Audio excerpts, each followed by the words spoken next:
Без многу избор, дел од земјоделците од Штипсков-Чеполскиот регион веќе ја продаваат пченицата и по 10 денари за килограм.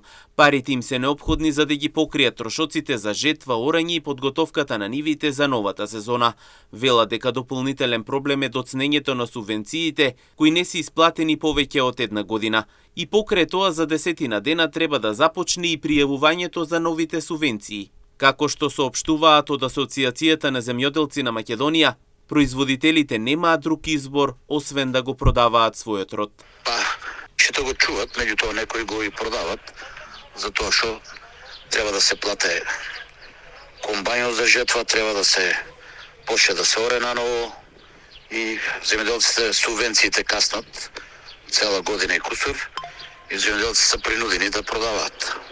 Уште не е почнало пријавувањето, ќе почне многу скоро за 10 дена треба да почне пријавувањето за 26.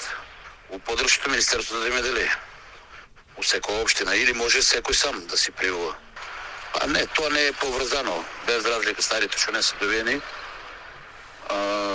може да се аплицира за нови субвенции.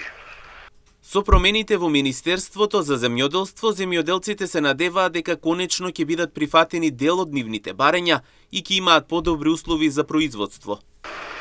Сега со новата програма ќе биде за пченицата 19.000, за јачменот 13.000. Ако од хектар, ако нема некои измени, ние бараме да има некои измени у новата програма, па ќе видиме сега. Ќе има смена у Министерството, па ќе видиме. Може би некои од нашите барања ќе бидат препанати да има некои измени на новата програма. Инаку земјоделците очекуваат побрза исплата на субвенциите и нови мерки што ќе им овозможат да продолжат да произведуваат.